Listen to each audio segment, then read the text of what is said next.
दोस्तों, आज हम आपको आपके YouTube के खोज चैनल पर दो दोस्त की कहानी सुनाएंगे। एक बार गांव के दो व्यक्तियों ने शहर जाकर पैसा कमाने का निर्णय लिया।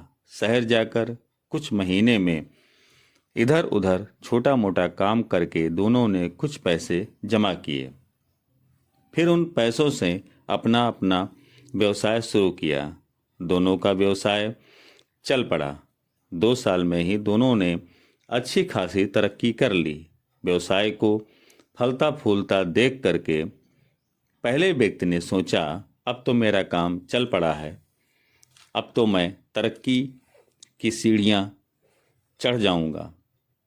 लेकिन उसकी सोच के विपरीत व्यापारिक उतार चढ़ाव के कारण उसे उस साल अत्यधिक घाटा हुआ। अब तक आसमान में उड़ रहा वो व्यक्ति यथार्थ के धरातल पर आकर गिरा। वह उनके कारणों को तलाशने लगा जिनकी वजह से उसका बाजार में व्यापार गिरा। सबसे पहले उसने उस दूसरे व्यक्ति के व्यवसाय की स्थिति का पता लगाया जिसने उसके साथ ही व्यापार आरंभ किया था। वो यह जानकर हैरान रह गया कि इस उतार चढ़ाव और मंदी के दौर में भी उसका व्यवसाय मुनाफे में है। उसने तुरंत उसके पास जा करके इसका कारण जानने का निर्णय लिया। अगले ही दिन वह दूसरे व्यक्ति के पास पहुंचा। दूसरे व्यक्ति ने उसका खूब आदर सत्कार किया और उसके सामने आने का कारण पूछा। तब पहला व्यक्ति बोला, दोस्त, इस वर्ष मेरा व्यवसाय बाजार की मार नहीं झेल पाया, बहुत घाटा झेलना पड़ा। तुम भी तो इसी व्यवसाय में हो, तुमने ऐसा क्या किया कि इस उतार चढ़ाव के दौर में भी तुमने मुनाफा कमाया? यह बात सुन करके दूसरा व्यक्ति बोला, भाई मैं तो बस सीखता जा रहा हूँ, अपनी गलती से भी और दूसरों की गलतियों से भी।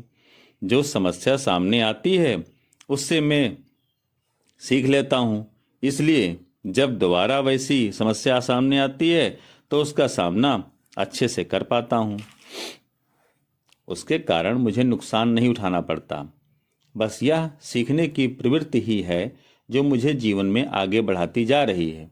दूसरे व्यक्ति की बात सुनकर पहले व्यक्ति को अपनी भूल का एहसास हुआ। सफलता के मद में वो अति आत्मविश्वास से भर उठा था और सीखना छोड़ दिया था। वह यह प्रण करके वापस लौटा कि कभी सीखना नहीं छोड़ेगा। उसके बाद उसने कभी पीछे मुड़कर नहीं देखा और तरक्की की सीढ़ियां चढ़ता चला गया। सीख। दोस्तों, जीवन में कामयाब होना है तो इसे पाठशाला मानकर हर पल सीखते रहिए। यहाँ नित्य नए परिवर्तन और नए विकास होते रहते हैं। यदि हम स्वयं को सर्वज्ञाता समझने की भूल करेंगे तो जीवन की दौड़ में पिछड़ जाएंगे, क्योंकि इस दौड़ में जीतता वही है जो लगातार दौड़ता रहता है।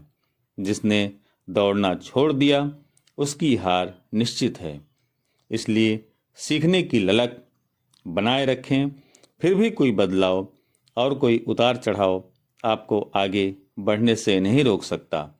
दोस्तों, यदि मेरी कहानी आपको पसंद आई हो तो इसे लाइक और सब्सक्राइब अवश्य करें। जय भारत।